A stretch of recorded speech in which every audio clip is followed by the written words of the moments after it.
the Ben-Zvi family was their neighbors for 40 years. And when Amitai, the father, got Parkinson at one point, they moved to this house that was made for another member of the kibbutz sometime in the 80s when she was ill. So it was good for wheelchair users. And my parents and Amitai stayed neighbors. They stayed neighbors even when Miri Ben-Zvi, his wife, died.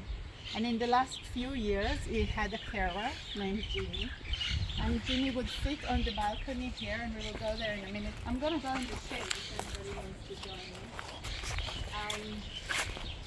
And so Amitai will sit here in the balcony with Johnny, and Johnny was one of these people he just always needed to have a little chat with because he was just so gracious. He called Amitai father. And on the day of the attack, Amitai actually told him, begged him to go with them, to not stay. Amitai was burned to death in his bed. He was totally disabled and not able to go. But Jimmy was a hostage for 50 days. He was released because he was tied. And Jimmy took care of other elderly members of the kibbutz, 40 meters under the ground, in the Hamas tunnel. He simply continued showing his humanity, and he came out. He's very close to the children of Amitai. His daughter lives in the States, his sons live in the UK, and he's just one of these amazing people that like books in the Bible, that are part of the story of this nation, that make us better as a nation. What is he doing now? He's gonna come back to Israel, I think. Oh, he's in Thailand. He's been to Thailand for a while. And then he's gonna come back. I'm gonna walk in here. So I'm gonna say this is the house of all my language is gone. Ofer Calderon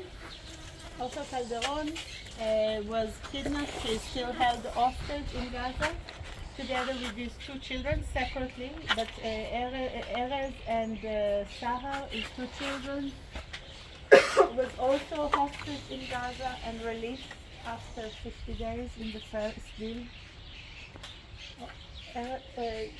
Ofer is still there. I really hope he will come back. It's very hard for the children that were taken hostage to be back here knowing that their fathers are still there. And when we talk about any sense of recovery, it's easy to talk the men, the women, the children, the elderly, but we make units, all of us in our life, we make units. And a unit that has been through such a turmoil and a trauma has, it's so impossible to recover when a part of you is still there. His children often talk about the fact they know what it's like there. They know what it is like for him there. And so I want to talk about him. Next to him was the Angel family, and the Angel family, Ronen stood in the living room and tried to defend his family, and Ronen was killed because they threw a grenade into the house and killed him, and then his daughter, two daughters and wife came out of the house and were taken hostage and returned in the first deal. In the last house is the Ram family, in this four. The Ram family, they are the parents of a good friend of mine too. They're both really, really sick and elderly. The father, Shmuel, died since, about 2 months later. They were saved because of the two carers that they have that looked after them, held the door and held the window. Is this a shofar? Is this? Is this it looks like a ram's horn. Yeah, my father and mother has the most eclectic taste you've ever seen.